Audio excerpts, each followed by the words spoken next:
A week before the wedding, I went to the restaurant to go over the menu and seating plans. Just as I stepped inside, a waitress I had never seen before stopped me and whispered urgently, "Go hide behind the partition at the back. I don't have time to explain. Please just trust me." I followed her instructions, and 5 minutes later I realized that the daughter I had devoted my entire life to raising had been carefully taught how to turn against her own mother. I was heartbroken, and at that moment I swore that no matter what it took, those who betrayed me would pay the most painful price. Thank you for being here. Comment where you're watching from and tell me, would you trust a stranger's warning like that? This story includes fictional elements for storytelling and education, but it carries a deeper lesson worth hearing. I never expected a dinner invitation to change everything. When Diane Caldwell called 3 days ago, her voice warm and welcoming, I thought it was kindness. Let's get to know each other before the wedding, Margaret. Just us mothers. Rachel had been glowing about Brandon's family for months, 1 week until the wedding. 200 guests.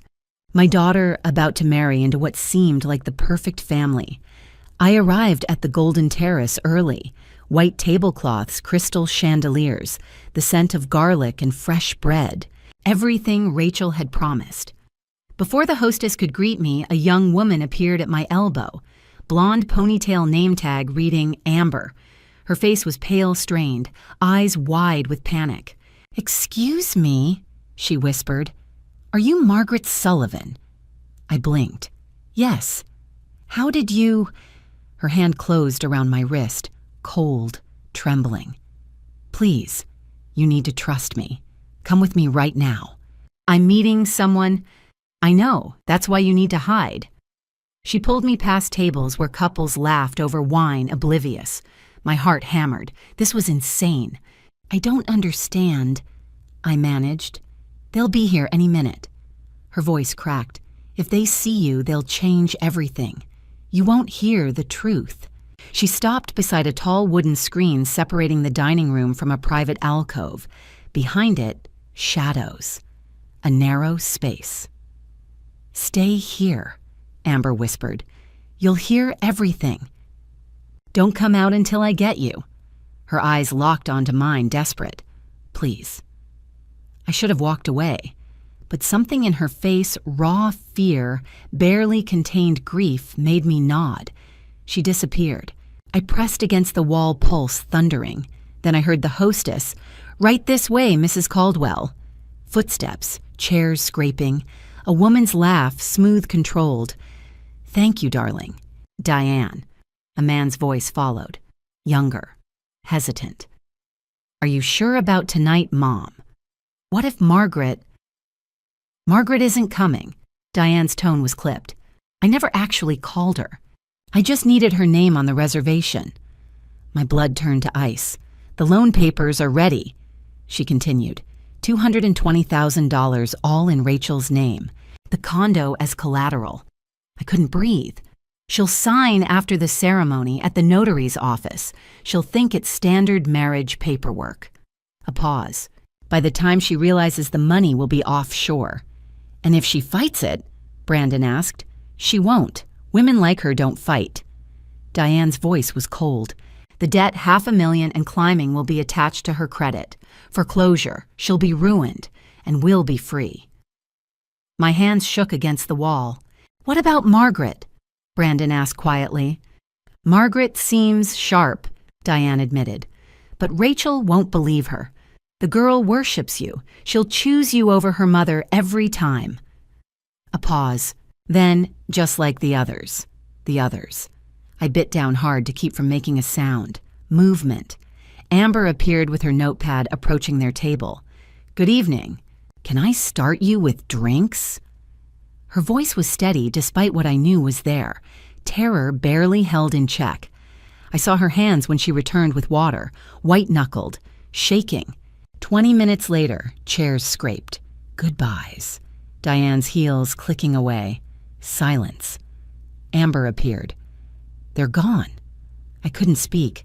She pressed something into my hand, a business card. Her number on the back. "I'll explain everything, but not here. Call me." Then she slipped away. I walked to my car on legs that didn't feel like mine, sat behind the wheel, hands gripping the leather until my knuckles ached.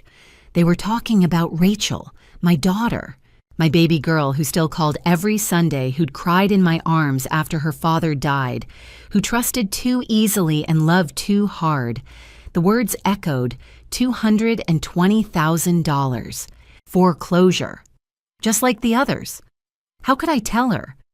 How could I make her believe that the man she was about to marry was planning to destroy her? The drive home blurs into panic and rehearsal. By the time I pull into my driveway, I've practiced the speech a dozen times. None of them end well. But I can't wait until morning. I text Rachel, "Can you come over tonight? It's urgent." She replies within seconds, "Mom, it's late. Wedding stuff is crazy. Please, Rachel, I wouldn't ask if it wasn't important." 3 dots appear, disappear, reappear. Finally. Fine. Be there in 20. I pace the kitchen, trying to calm the tremor in my fingers. How do I make her believe me when Diane has already planted seeds I didn't know existed? When Rachel walks in, she's glowing. "Mom, what's going on?" I was finalizing the seating chart. 200 guests. She laughs. 1 week left. Can you believe it? I can barely look at her. "Sit down, sweetheart." Her smile falters. "You're scaring me. Sit, please." She sinks into a chair at the kitchen table. I sit across from her, hands folded to stop them shaking. "I was at the Golden Terrace tonight," I begin. "I overheard a conversation between Diane and a man about you." Rachel's brow furrows. "Okay. They're planning to take out a loan in your name, $220,000, using your condo as collateral. They'll make you sign after the ceremony at a notary's office, then divorce you in 6 months, move the debt offshore. You'll lose everything." Her face goes blank. "What?" "Rachel, I heard every word. Diane said your name. She said they'd done this before, just like the others. There are other victims." She stares at me, then laughs sharp, incredulous. "Mom, do you hear yourself? Brandon is going to trick me into signing a loan and leave me." "Yes, that's insane." I heard them. "You're lying." She stands abruptly, chair scraping. "You've never liked Brandon, never liked Diane. Now you're making up this conspiracy to stop my wedding. Rachel, please. You're trying to control me. You can't stand me having my own life. You want me stuck here just like you—" "That's not true. Diane warned me about this." She's pacing now, fists clenched. "She told me you might do something like this. She said some mothers can't let go, that they'll sabotage their kids' happiness to keep them close." I freeze. "What? Last month? She said she'd seen it before. Mothers who couldn't handle their daughters growing up." The room spins. Diane has been planting this for weeks. She knew I'd find out. She knew I'd warn Rachel. And she made sure Rachel wouldn't believe me. "Rachel," I whisper, reaching for her. "Please, just this once. Trust me." She pulls away. "I can't." Tears stream down her face.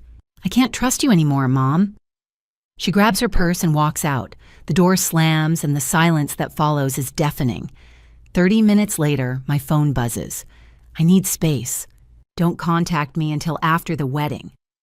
I sink into the chair Rachel just left alone in the house that suddenly feels too big, too quiet. 6 days. I have 6 days to save my daughter. And she's shut me out completely. I can't sleep. I lie on my back, staring at the ceiling, replaying the look on Rachel's face when she walked out. The anger, the tears. "I can't trust you anymore, Mom." 11 o'clock becomes midnight. I reach for my phone, pull up Rachel's contact, my thumb hovering over the call button. Then I remember, don't contact me until after the wedding. I set the phone down, 1 in the morning. I'm still awake thinking about what Rachel said.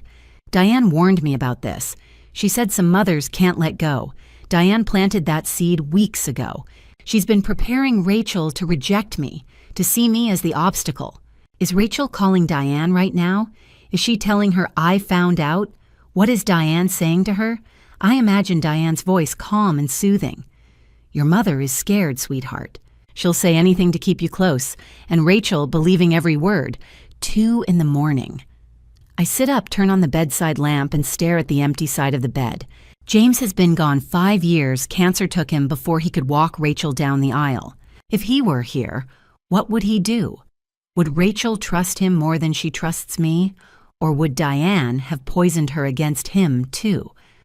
3 a.m. I walk to the living room and stop in front of the mantel. There's a photo of Rachel at 7, gap-toothed and grinning, her arms wrapped around my neck. She'd scraped her knee on the playground and ran to me sobbing, clutching my shirt like I was the only safe thing in the world.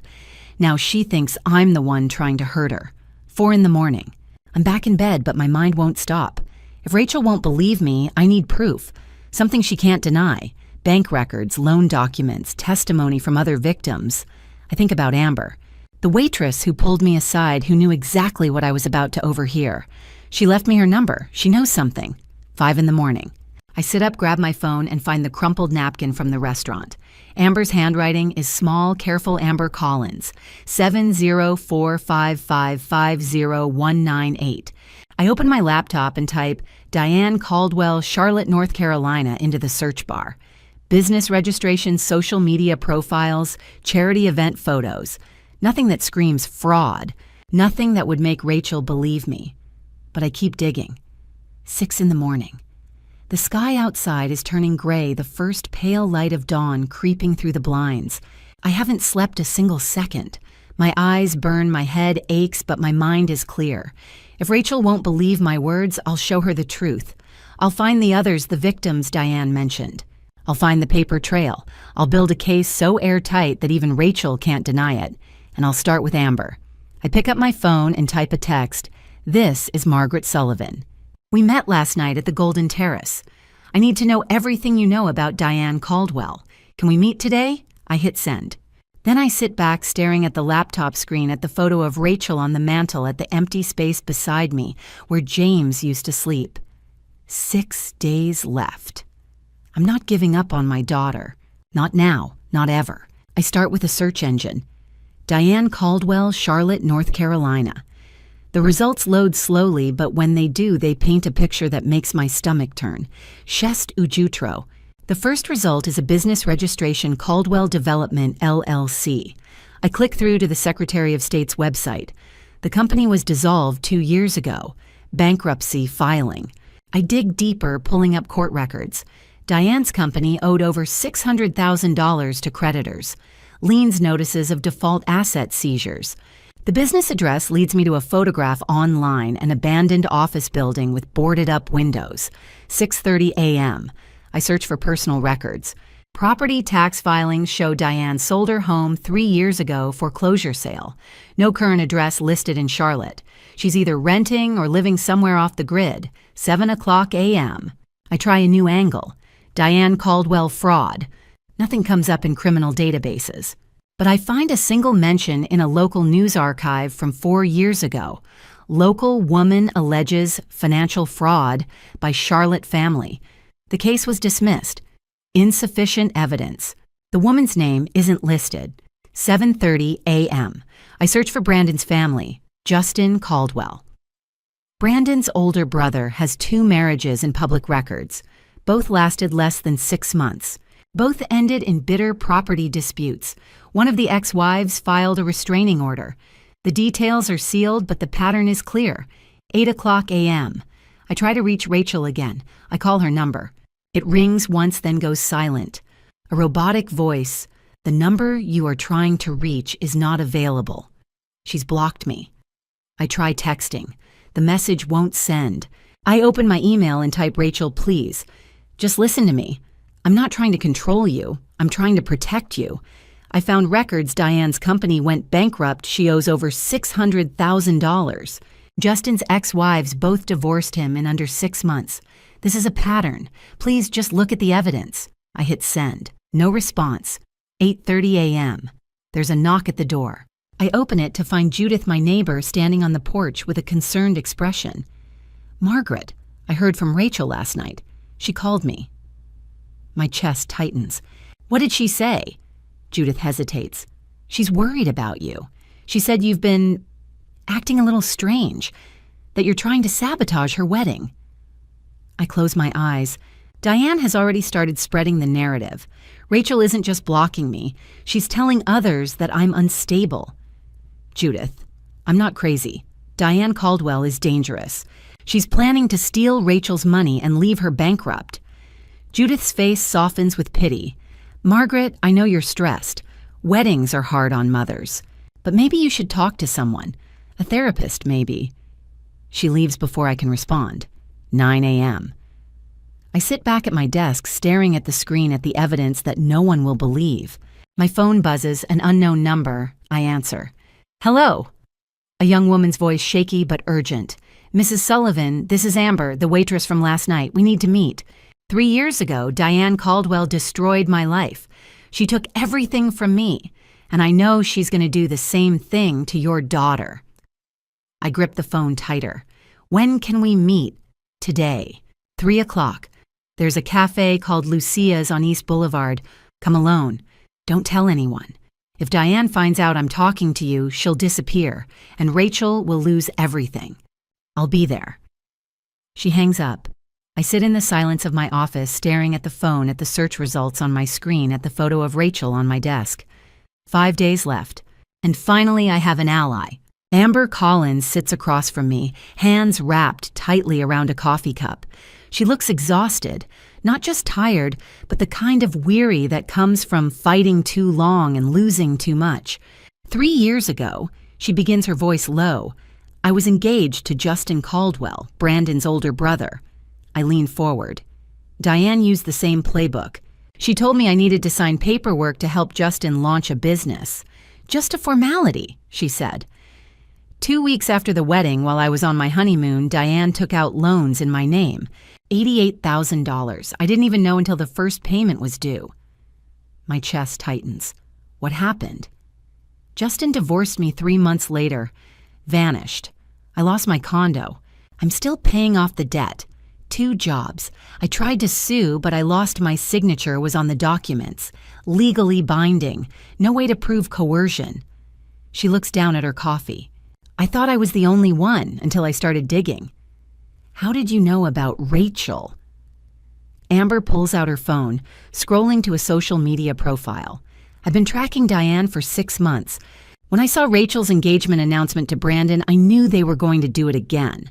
So I applied for a job at the Golden Terrace. Diane goes there all the time. I stare at her. You've been watching her. When I saw Diane's name on the reservation list last Thursday, I knew she was setting the trap. That's why I pulled you aside. If Diane had seen me, she would have canceled everything. I had to make sure you overheard. Amber has been 1 step ahead this entire time. Then she swipes to another screen. There's something else. She turns the phone toward me. 3 photos. Rachel sitting across from Diane at a cafe. Different days, different outfits. Timestamps 8 weeks ago, 6 weeks ago, 4 weeks ago. My stomach drops. Rachel's been meeting with her. Your daughter didn't just meet Diane at the engagement party. She's been groomed. Diane has been manipulating her for months long before you found out. That's why Rachel didn't believe you. Diane planted the seeds weeks ago. I feel like the floor is falling out from under me. She's been planning this the whole time. Yes, and Rachel doesn't even know. I press my palms against the table. What do we do? Amber leans in. We can still save her. But we need proof. Real, undeniable proof. I know there's at least one other victim, Grace Palmer. If we can find her and maybe others, we can build a case. Enough testimony to show a pattern. Enough to take to the police, to a lawyer. Do you know where Grace is? Last I heard, she's still in Charlotte. I have an old email address. I'll reach out tonight. I look at Amber, this woman who lost everything to the Caldwells, who's been carrying this weight for 3 years, who's now risking exposure to save my daughter. Why are you doing this? I ask. Her eyes meet mine. Because Diane Caldwell doesn't get to do this again. Not on my watch. I nod slowly. Where do we start? Amber pulls out a notebook, flipping to a page covered in handwritten notes. We have 5 days. We need to find Grace. We need to document everything: Diane's bankruptcies, Justin's divorces, the loan patterns. We need to figure out how to get Rachel to see the truth before it's too late. She looks at me, and I see the same fire I feel burning in my chest. Let's get to work. Amber and I sit surrounded by court records and handwritten notes spread across my desk. We've been at this for hours, tracing the trail of victims. Here, Amber says, pointing to a document. Sophia Martinez. Married Justin 4.5 years ago. Property dispute filed, settled out of court. Moved to California. No contact information. I add her name to the list. Victim 1. Grace Palmer. I read from another file. Married Justin 4 years ago. Nurse at Carolina Medical Center, still in Charlotte. Amber nods.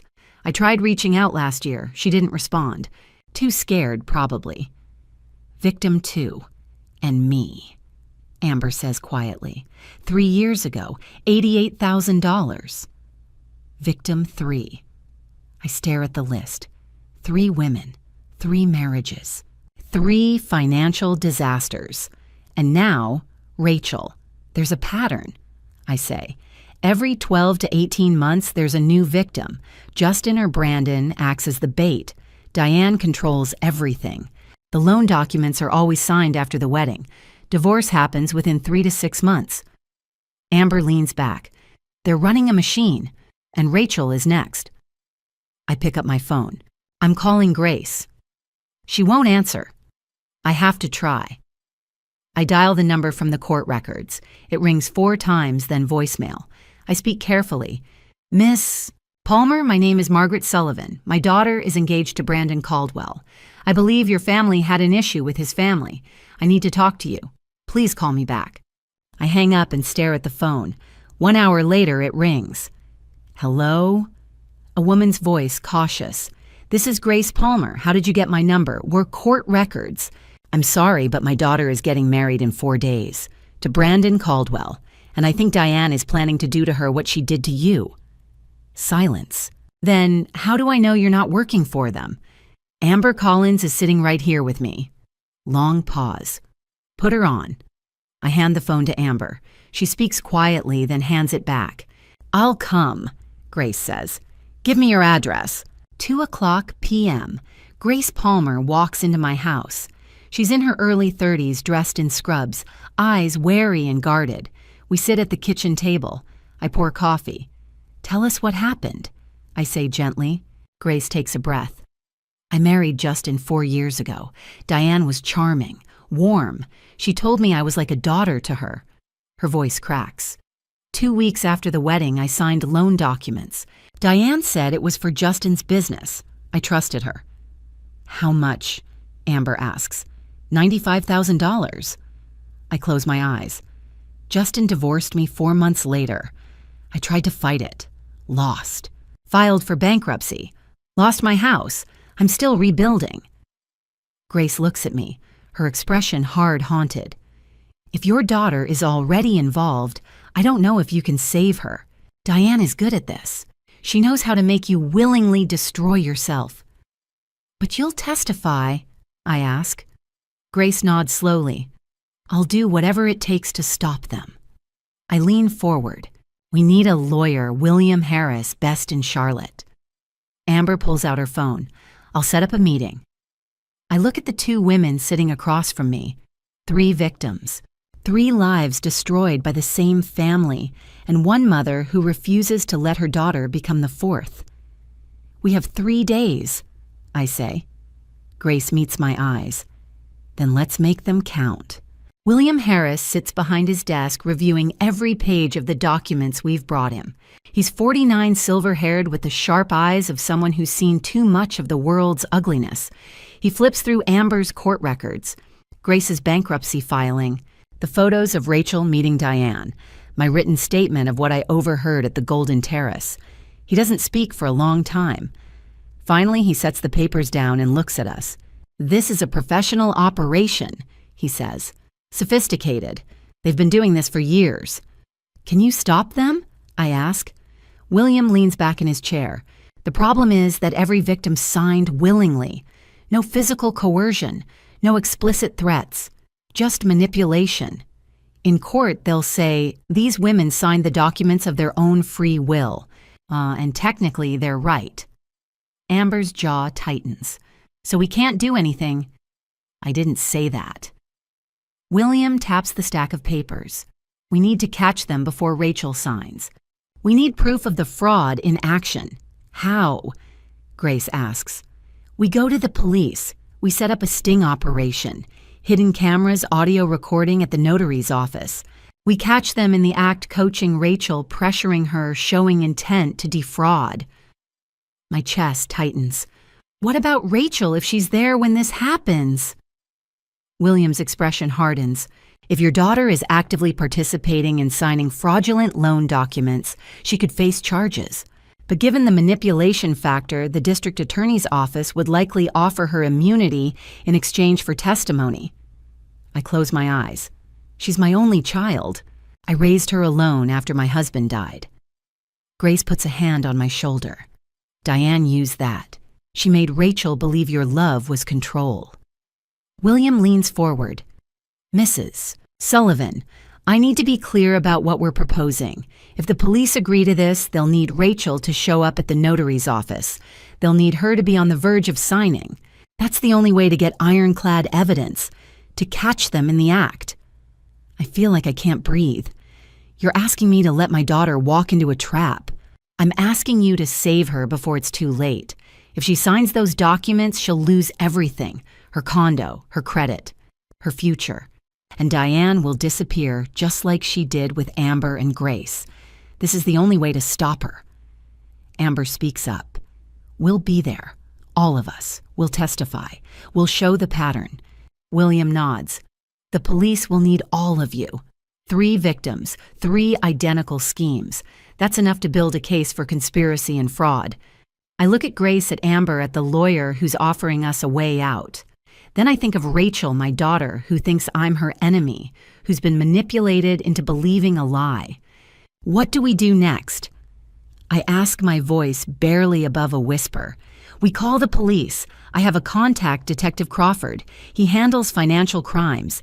If anyone can make this work, it's him. I nod slowly. Set up the meeting. William picks up his phone. I'll call him now. He dials. The conversation is brief. When he hangs up, he looks at me. Detective Crawford can meet us at 2 o'clock this afternoon. Charlotte Police Department downtown. I stand, my legs shaking. Then let's go. Grace and Amber stand with me. 3 women, 3 victims, and 1 mother willing to watch her daughter be arrested if it means saving her life. William gathers the files. Let's make sure they don't get away with this.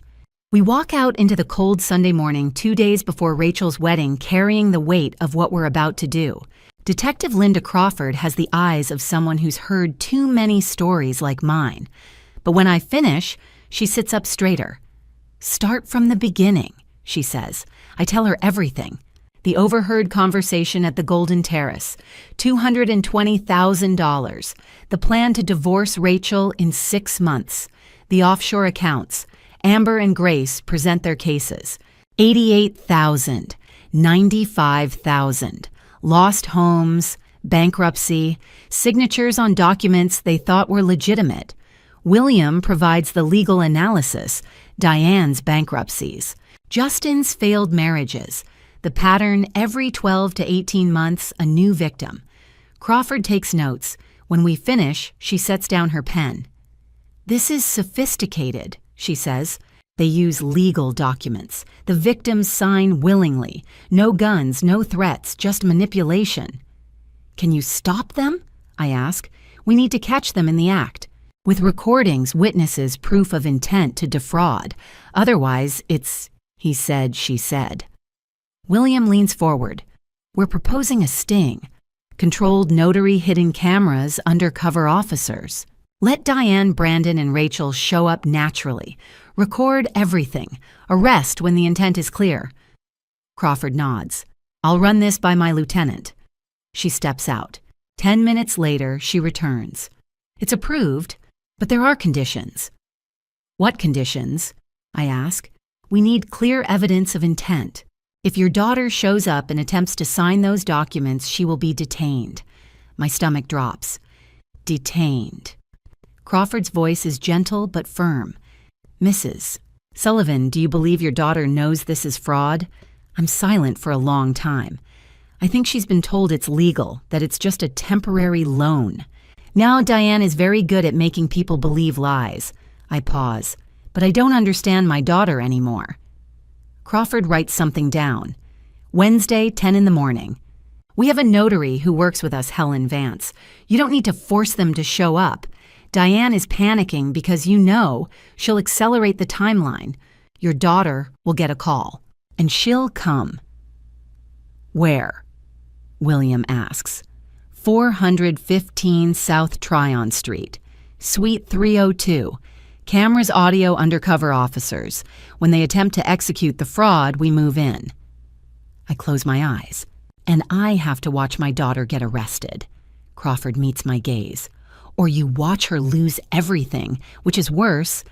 I don't have an answer. William speaks. What happens to Rachel after arrest? If she cooperates, if she testifies against Diane and Brandon, the DA will likely offer immunity. She's a victim too, but she has to be willing to help. I nod slowly. Set it up. Crawford slides papers across the table. Sign here. This authorizes the sting. Once you sign, there's no going back. I pick up the pen. My hand shakes. I think of Rachel, who used to run into my arms when she was scared, who now thinks I'm the enemy. I sign.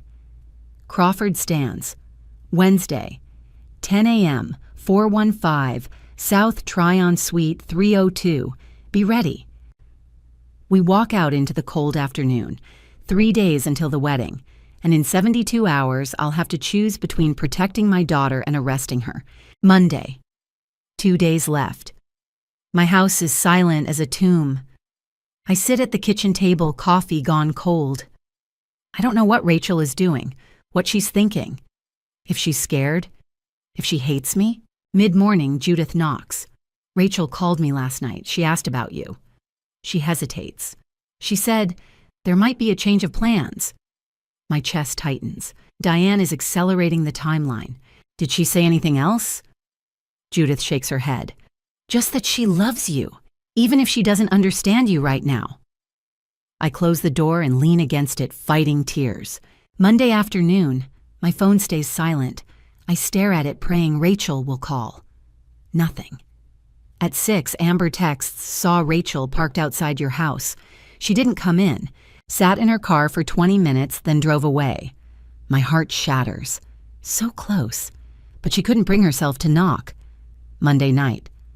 I sit by the window, staring at the dark street. I think of Rachel as a little girl, the way she'd run into my arms when she was scared. The journal entry I found years ago, Mom is my hero. Now she thinks I'm the villain. William calls. Everything's set for Wednesday. Are you sure? No, I say. But I don't have another choice. Tuesday morning. I wake at 5, unable to sleep. I sit at the kitchen table and write a letter to Rachel just in case. My darling girl. If you're reading this, it means I failed. I want you to know I never stopped loving you. Even when you chose them over me. Even when you thought I was trying to hurt you. I hope someday you'll understand. I hope someday you'll forgive me. Love, Mom. I fold the letter and tuck it into a drawer. Tuesday afternoon. I try to keep busy. I clean the house. I make food I don't eat. I check my phone every 5 minutes. At 3, Grace calls. How are you holding up? I don't know, I say. I keep thinking about tomorrow. What if she doesn't show up? What if she does? Either way, Grace says quietly, you did everything you could, but it doesn't feel like enough. Tuesday night. Crawford texts, everything's ready. 10 a.m. tomorrow. I stand by the window watching the street. At 9:30, a car drives slowly past my house. It's Rachel. She stops, looks up at the window. Our eyes meet through the darkness. For 1 second, I think she's going to get out. I think she's going to come inside. I think she's going to let me hold her and tell her the truth. But then she drives away. I whisper into the darkness.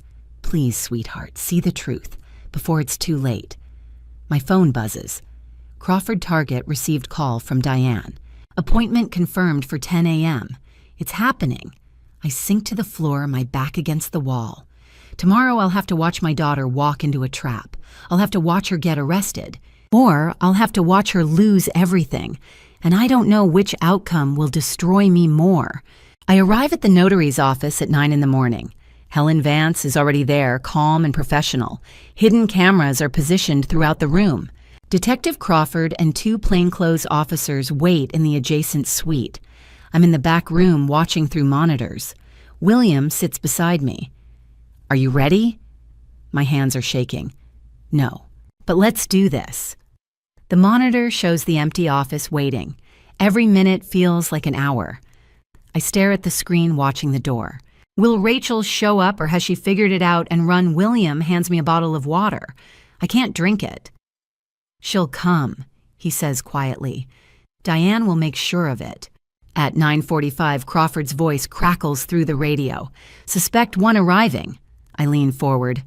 On the monitor, Diane walks into the office. She's wearing a black blazer heels, perfectly composed. She looks like a businesswoman, like someone you'd trust. Good morning, Diane says to Helen Vance. Are we ready? Helen nods. Yes, just waiting for the other parties. Diane checks her phone, taps her nails on the desk. Confident, in control. 5 minutes later, Brandon enters. He looks nervous, won't meet his mother's eyes. He's wearing a suit, but he fidgets with his tie like it's choking him. Sit down, Diane snaps, and stop looking like you're about to confess. Brandon sits, silent. Helen arranges papers on her desk, giving no indication that anything is wrong. I grip William's hand. She's not coming. Give her time. At 9:52, the monitor shows 3 people in the room: Diane, Brandon, Helen. No Rachel. Diane checks her phone again, types something, then makes a call. I know she's calling Rachel. I watch Diane's lips move, her expression carefully modulated, persuasive, soothing. Whatever she's saying, it's designed to pull Rachel in. She hangs up, smiles at Helen. She'll be here any minute. My chest tightens. At 9:55, Crawford's voice comes through, urgent but controlled. Target spotted, entering the building. My heart stops. The door opens. Rachel steps inside. I stare at my daughter on the screen. She's wearing the blue dress I bought her last year for her birthday. Her face is pale, exhausted, scared. But she's here. Diane stands, all warmth and charm. Sweetheart, come in, sit down. We have some paperwork to take care of. Rachel hesitates at the door. For 1 second, I think she's going to turn around and leave. But then Brandon stands, walks to her, takes her hand. It's okay, he says softly. This is just a formality. Rachel looks at him, then at Diane, then at the notary. She sits down. Crawford's voice through the radio. All suspects present. Operation is live. William squeezes my hand. Now we pray. On the monitor, Diane slides a stack of documents across the table toward Rachel. This won't take long, darling. Just a few signatures. Rachel picks up the pen, and I watch helpless as my daughter prepares to sign away her life. Helen Vance begins the procedure. I stare at the monitor, every word like a needle to my heart. Good morning, Helen says, her voice professional and calm. Today we'll be notarizing loan documents and mortgage agreements. Rachel shifts in her seat. Why are we doing this today? The wedding isn't for 3 more days. Diane's voice is smooth, controlled. Plans changed a bit, sweetheart. Margaret is causing trouble. We need to protect the family's assets. Rachel hesitates. Protect them from my mother. She's threatening to sue us. We need to finalize the paperwork now. Helen slides the documents across the table. She reads them aloud, clearly, making sure the cameras catch every word. Loan 1, $120,000 in the name of Rachel Sullivan. Business loan, $65,000 collateral listed as the condo at 2847 Dilworth Road. Personal guarantee, $35,000. Total liability, $220,000. Rachel interrupts. Wait, my condo, Diane, you said this was just... Diane's smile doesn't waver. A mortgage, darling. Standard procedure. Helen continues, her tone deliberately cautious. Miss Sullivan, do you understand? These are loans. If they are not repaid, your condo will be foreclosed. Rachel stands abruptly, her voice shaking. Foreclose Diane. What is she talking about? Diane's mask cracks just slightly. Sit down, Rachel. No, you told me this was temporary. You said you'd pay it back. Diane's voice turns cold. Where do you think the money comes from? Of course it's in your name. That's the only way to get this amount. Rachel steps back from the table. You lied. My mother was right. Diane stands her composure slipping. Your mother is a paranoid lunatic. Now sign the papers. Rachel turns to Brandon, her eyes wide with betrayal. You knew about this, didn't you? Brandon looks down, unable to meet her gaze. Rachel, I tried to warn you. You knew from the beginning. Brandon says nothing. Rachel's voice rises. Answer me. I didn't have a choice. Brandon mutters. My mom, she handles everything. Rachel turns back to Diane, her face pale with rage and disbelief. You used me. You made me think my mother was the enemy. Diane laughs, and there's no warmth in it, no pretense left. You were so easy. Desperate to escape your controlling mother, you begged to be manipulated. I can't take it anymore. I stand. William grabs my arm. Margaret, not yet? Crawford's voice crackles through the radio. Mrs. Sullivan, stay in position. But I'm already moving. I push open the door. Everyone in the room turns. Rachel freezes, staring at me like she's seeing a ghost. Mom. Time stops. The world shrinks to just the two of us, my daughter. My broken, manipulated daughter standing in the wreckage of the lies she believed. Diane recovers first, her smile cold and sharp.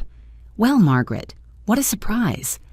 If you're still watching after that moment, please comment one, so I know you're still here with me. What comes next is heavy and changes everything. A quick note, the following part includes dramatized details for storytelling and learning. If you prefer not to continue, you may stop here. I step into the room, tears streaming down my face. I look straight at Rachel. I tried to tell you, sweetheart. Rachel's face crumbles. The reality hits her like a wave. She whispers, Oh God, you were right. Rachel turns to Diane, her voice shaking with rage. You used me. You made me think my mother was the enemy. Everything you said, every single thing, was a lie. Diane laughs and there's no pretense left. You think I care.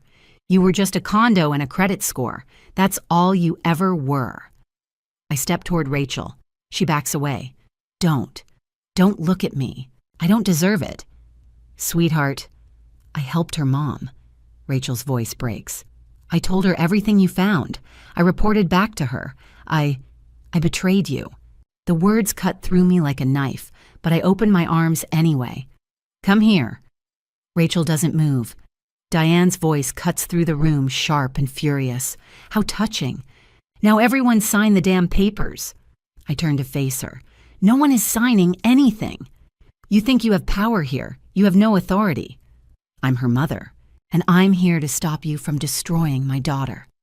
Diane turns to Brandon. Hold Margaret back. We need Rachel to sign now. Brandon doesn't move. I said do it. Brandon's voice is barely audible. No, I won't do this anymore. Diane stares at him stunned. What did you say? Brandon looks at Rachel, his eyes filled with something that might be remorse. I'm sorry, I tried to tell you. I'll testify about everything. Diane's eyes sweep the room. Helen Vance calm and still. Me standing firm. Rachel crying. Brandon turned against her. She realizes finally what's happening. You set a trap. Yes. Diane turns to Rachel with a cruel smile. You'll still go down with me, darling. You helped me. You're an accomplice. You'll go to prison right alongside me. Rachel sinks into a chair, her face white. The door opens. Detective Crawford steps in, flanked by two officers. Diane Caldwell, you're under arrest for conspiracy to commit fraud, money laundering, and extortion. The officers move forward, handcuffs ready. Diane doesn't resist, but she's still smiling. I have lawyers. I'll be out before you finish the paperwork. Crawford's voice is ice. We have 3 victims' recordings, a pattern spanning 7 years, and your son willing to testify. You're not going anywhere." The officers lead Diane toward the door. She stops, turns back to Rachel one last time. "Weak, just like your mother." Rachel stands there trembling. The room falls silent after Diane is gone. Rachel turns to me, her eyes red and swollen. "Mom, I'm sorry. What have I done?" I stand there torn between anger and love.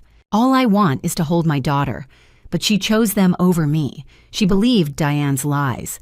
She helped them plan to destroy me, and I don't know how to forgive that. Crawford approaches Rachel gently. "Miss Sullivan, I need you to come with me. We need to take your statement." Rachel's voice is panicked. "Am I being arrested?" "Not yet, but you were involved. We need to understand how much you knew." Rachel looks at me terrified. "Mom." I force myself to speak. "Tell them the truth. Everything. That's the only way." Crawford nods to Rachel.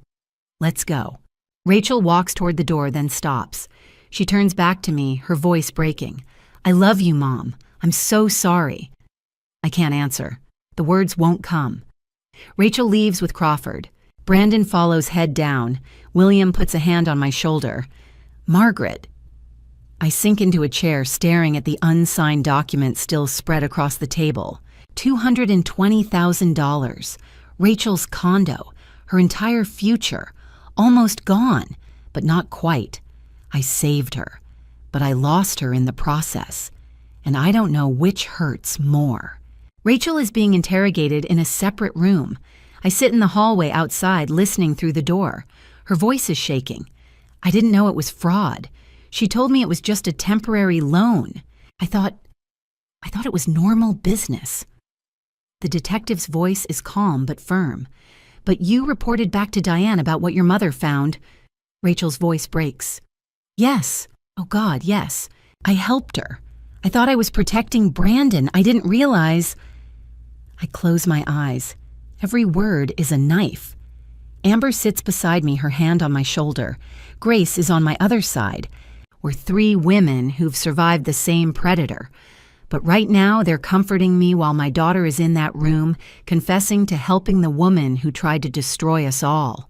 At 2:30, William steps out of a meeting with the district attorney's office. They've agreed to immunity for Rachel in exchange for full testimony and cooperation. I exhale relief flooding through me. She won't be charged. No criminal charges, but Margaret, you need to understand something. He pauses.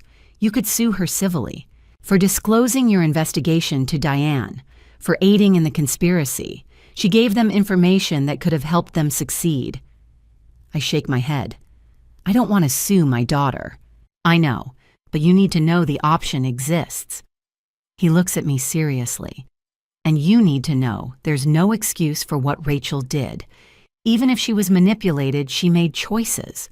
She chose to believe Diane over you. She chose to report back to them. The words settle like stones in my chest. At 3:30, Rachel is released.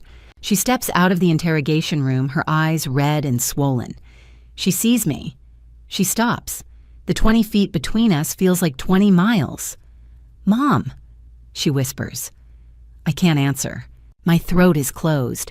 All I can do is look at her, this woman who used to be my little girl who I raised alone after James died, who I would have done anything for, who nearly destroyed me. William explains the immunity deal. Rachel nods through her tears. I'll testify about everything. How she manipulated me, what she said about Mom, the meetings we had, all of it. The prosecutor, a stern woman in her 50s, warns her. The defense will paint you as a willing accomplice. They'll say you knew exactly what you were doing. It won't be easy. I know, Rachel says, her voice barely audible. I'll still do it. At 4, Rachel approaches me. Her steps are hesitant, like she's afraid I'll run.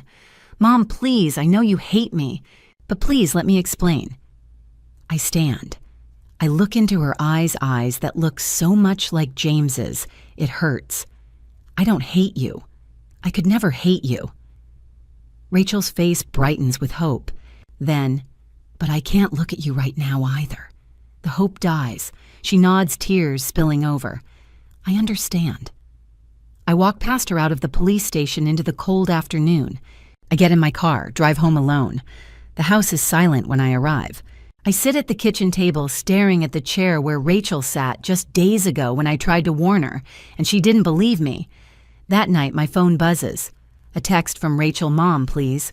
I know you hate me, but please let me explain. I'm sorry. I'm so sorry." I stare at the screen. My daughter. The child I carried, raised, protected. The child who chose a con artist over me. Who helped that woman plan to steal everything I had. Who reported my every move back to my enemies. I turn off my phone. I sit in the darkness of my living room, the silence pressing down on me like a weight. For the first time since my husband died 5 years ago, I feel completely, utterly alone. 4 months, 120 days, 120 letters. Every day a letter from Rachel arrives. Every day I don't open it. They pile up on my kitchen table. I can't throw them away, but I can't read them either. I eat dinner alone.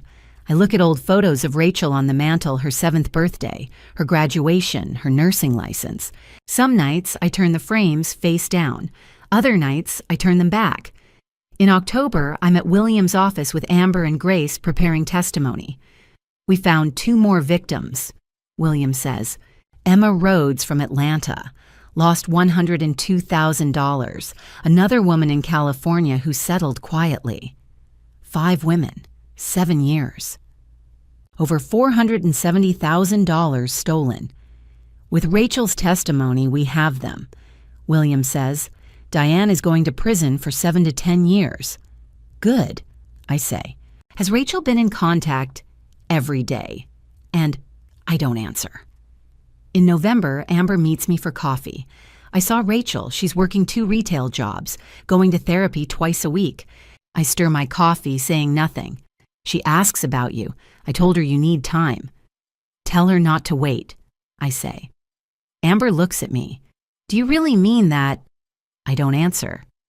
Because part of me wants Rachel to stop hoping.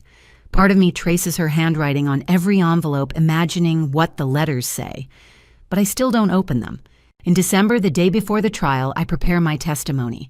I write down every detail: the Golden Terrace, the overheard conversation, warning Rachel, Rachel's betrayal. The word betrayal makes my hand shake. William reads over my shoulder. "Are you sure you want to use that word? It's the truth." That night, letter 121 arrives. For the first time in 4 months, I open it. "Mom, tomorrow I'll tell them how I betrayed you. You were right about everything. I'm sorry. I love you. Rachel." No excuses, just truth. I cry. I fold the letter and put it in my pocket close to my heart. The next morning, I arrive at the courthouse early. Rachel is already there wearing a simple navy dress, looking 5 years older, thinner, tired. She sees Amber and Grace. They nod to her. She scans the courtroom, searching for me. Her face falls when she doesn't see me. I step inside. I walk to the back row. I sit down. Rachel turns. Our eyes meet. I see pain, guilt, regret, hope. And in my eyes, Rachel sees what I'm not ready to forgive. I'm not ready to forget.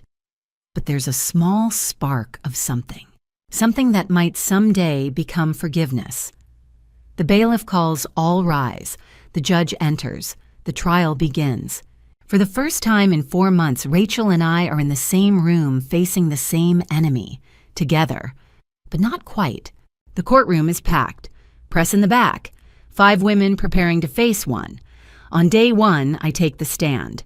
The prosecutor asks me to recount Thursday, May 2nd. I tell them everything. The Golden Terrace. Amber pulling me aside. The overheard conversation. $220,000. Rachel's condo as collateral. The divorce plan. Just like the others. My voice shakes when I describe warning Rachel. My daughter didn't believe me. She thought I was trying to control her. On day 2, the other victims testify. Amber, $88,000. Justin, manipulation. Grace, $95,000, same pattern. Emma Rhodes, via video from Atlanta, $102,000. All confirm the same scheme. Willing signatures. Total devastation. On day 3, Rachel takes the stand. I sit up straighter. The prosecutor asks, "How did you meet Diane Caldwell?" Rachel explains, "Met Brandon, got engaged. Diane approached her friendly and warm. 3 secret meetings before the wedding. Diane planted doubts about me. Your mother is controlling. She can't let go." Rachel's voice breaks. "She made me believe my mother was the enemy. She told me the loans were temporary normal business. I was in love, desperate to prove I was an adult. She used that." Then the hardest question. "Did you report your mother's suspicions back to the defendant?" Rachel collapses. "Yes. I told Diane everything Mom found. I thought I was protecting Brandon from my mother's paranoia. I didn't realize I was helping destroy my mom." Rachel looks at me. "I'm sorry. I'm so sorry." My heart breaks, but I don't respond. On day 4, Brandon testifies against his mother. She said Rachel was stupid enough to think this was legal. She knew Rachel was being deceived. She didn't care. On day 5, the jury deliberates 3 hours. Verdict guilty on all counts. Conspiracy to commit fraud, money laundering, extortion, forgery. Diane receives 7 years in federal prison plus full restitution. Brandon and Justin get 3 years probation and restitution orders. Diane shows no remorse. As she's led away, she mouths to Rachel, "Weak." Rachel flinches. Outside, Amber and Grace approach Rachel. "You were brave today." Rachel shakes her head. "It doesn't make up for what I did." "No," Grace says gently.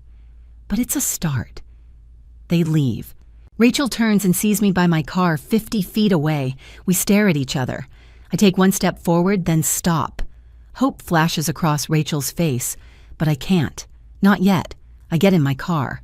Drive away. In the rearview mirror, Rachel stands alone, watching me leave, just like I once was, alone. Every morning for the past 6 months, Rachel's letter appears on my front porch.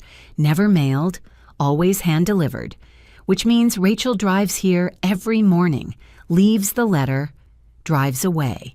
Every morning I add it to the pile of unopened letters. 183 letters. 6 months. Today I stop. I stare at the pile. 183 days my daughter has tried to reach me.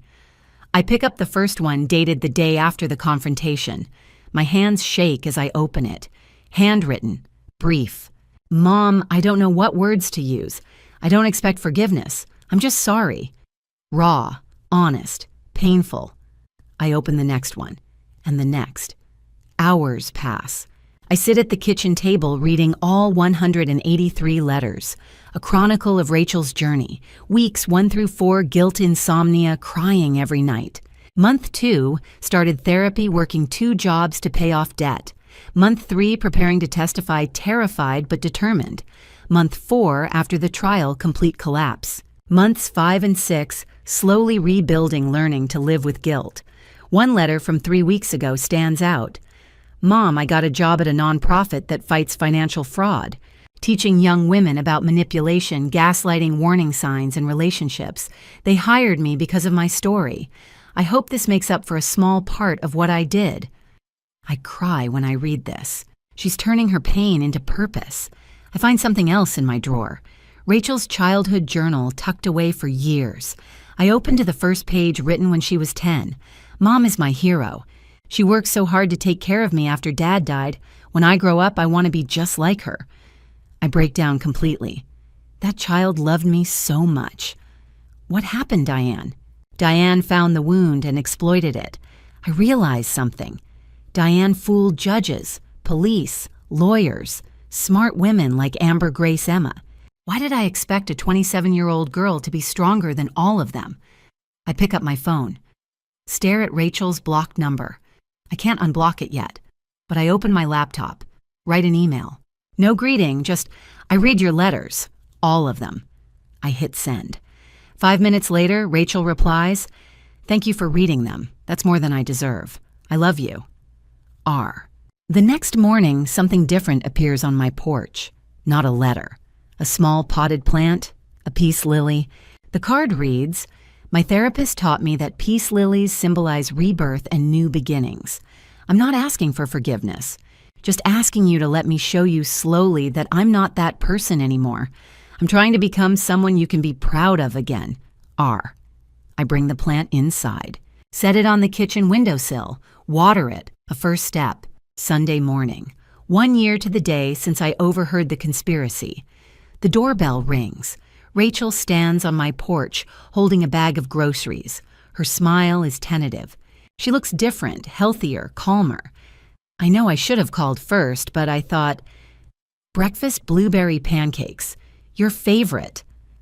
My eyes blur with tears. Come in. In the kitchen, we move carefully. Rachel cooks while I watch. The familiar habits, the way she cracks eggs, measures flour. But it's different now. There's an invisible distance between us, a hesitation. We sit down to eat. At first, silence. The sound of forks on plates. Then Rachel speaks. I don't expect this to fix everything. Forgiveness isn't a one-time thing. It's a process. But I'm here, for as long as you need. I set down my fork. I read all your letters. Rachel's voice is quiet. I know, thank you. I found your journal, from when you were 10. Rachel's face crumples. Oh God, Mom. You wrote that I was your hero. A long silence. Rachel cries. You were. You still are. It's just, someone convinced me you weren't. I take a breath. This is the hardest conversation we'll ever have. I spent a year being angry. I had every right to be. Rachel nods, doesn't argue. You betrayed me. You helped them try to destroy me. You chose them over me. Yes, no excuses. You told Diane everything I found. Yes, you made me look crazy in front of Judith, in front of everyone. Yes, I did all of those things. I lean forward. But I've also watched you, the letters, your testimony, the work you're doing now. Rachel looks up. I realize something. Diane fooled judges, lawyers, smart women. Why did I expect you to be stronger than all of them? Rachel shakes her head. That doesn't excuse... No, it doesn't excuse it, but it explains it. I pause, and I think, I'm ready to try to forgive you. Rachel collapses into tears. I don't deserve it. I stand, pull Rachel into my arms for the first time in a year. No, you don't, but I'm giving it to you anyway. Because you're my daughter. No matter what happened, I still love you. I never stopped loving you. We hold each other and cry. For what was lost. For what remains. For the painful truth. For the second chance. I pull back, lifting Rachel's face to look at me. But Rachel, if you lie to me one more time, I won't. Never again. Never hide anything, never keep secrets, even if the truth hurts. Rachel grips my hands. I promise, by everything I have. I nod slowly. Okay, then let's try. Let's build something new. I want that so much. It's not perfect. It's not what we had before, but it's honest, and it's a start. We finish breakfast. Rachel washes dishes while I dry. The silence between us is different now. Not empty, not angry, just quiet, tentative, hopeful. Before she leaves, Rachel turns at the door. Can I come back next Sunday? Same time? I hesitate, then nod. Yes. Rachel's face lights up. Thank you, Mom, for giving me a chance. After she leaves, I sit at the kitchen table staring at the 2 empty plates. 1 year ago, I was sitting in a restaurant overhearing the worst conversation of my life. 1 year ago, I thought I'd lost my daughter forever. But here we are, broken, healing, together. It's not the ending I imagined, but maybe it's the one we needed. I sit in the back row of the university auditorium. Rachel stands at the podium speaking to 200 people. The banner behind her reads, Recognizing Financial Manipulation, a Survivor's Story. Rachel's voice is confident, clear. My name is Rachel Sullivan. 3 years ago, I nearly became an accomplice in the financial destruction of my own mother. I share my story so that no one else falls into the manipulation I did. I feel pride and heartbreak in equal measure, watching my daughter turn her pain into purpose. After the talk, a young woman approaches Rachel. She's about 25, nervous. My boyfriend's mother is asking me to sign things I don't understand. She says it's normal procedure.